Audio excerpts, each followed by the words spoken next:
Okay, so I'm going to address the topic of biblical slavery because the skeptics and even some Christians are very circular in how they assess this. I'm not going to tell you the is never condoned. What I'm going to tell you, I'm going to grab the bull by the horns, that what the skeptic always leaves out, okay, which is just as dishonest as your most love to hate Christian apologist, is that the neighboring nations were doing occult prostitution on children, and they were allowing burning rituals, actually forcing burning rituals of children as well, let alone teenagers and adults. Very wicked cities, right? So now, if this was illegal in Israel, and if you look at it from Adam and Eve in the chronological order, slavery was never something that God originally instituted, okay? But now, after the Canaanites and the Moabites and everybody spread, this is a ritual this Satan spread.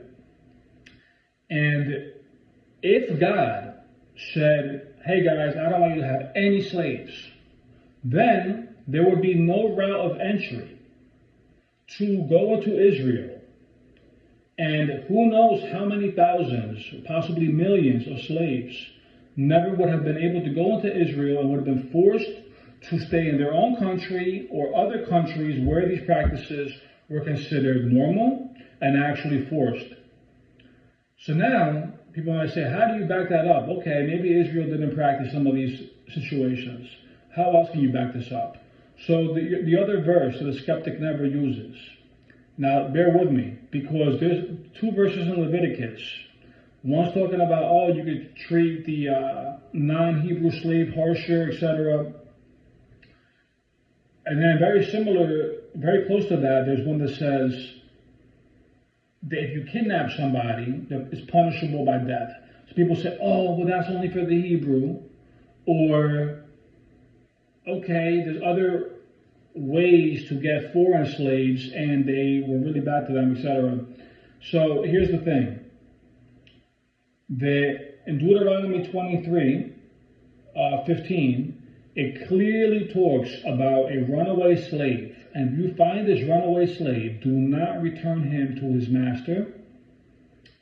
Find him a place to live where he chooses, and do not oppress him. So now those scream, oh, that's for a foreigner only. So notice the skeptic is the one who says it's for the foreigner. And the scholars looked into it. Well, guess what? Use your own logic here. If they say, oh, wait, well, this is for the Hebrew slave. This is for the Hebrew. You cannot kidnap this. If this society is so gung-ho on getting foreign slaves and treating them like crap, why does Deuteronomy 23:15 exist? And people can say, well, because they don't want, their enemies to get strengthened and blah, blah, blah. So what? If their society is so gung-ho about taking a slave by force and treating them like crap, why would this even apply? Okay? And furthermore, why didn't any of the other slavery codes of the neighboring nations, like take Hammurabi for an example, why do they have the opposite rule? If you fail to return a slave to his master, both the slave and the person who failed to return the slave is punishable by death. Yeah, in the Bible, it only talks about how you cannot return the slave, find the person a place to live, and do not oppress them.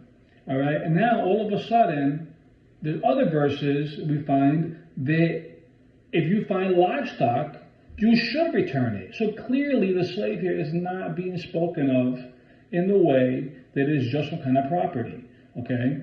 And I'll cap it off by saying that the way these skeptic scholars talk and they omit this is so dishonest. They love being this source of liberation. Oh, thank God, I don't have to believe this to be true. Oh my gosh, I have higher moral than this claim to be God. Even though this book that was stolen the most, sold the most, given the most.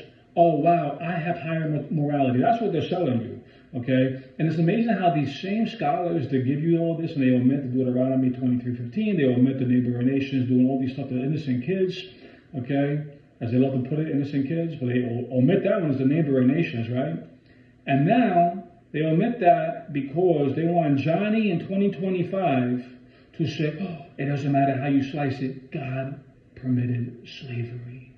And you never use your common sense to think, well, if God was so worried what Johnny in 2025 thought, then he will be blockading the slaves from these nations to enter Israel, all for a legalistic apparition that he is just so woke.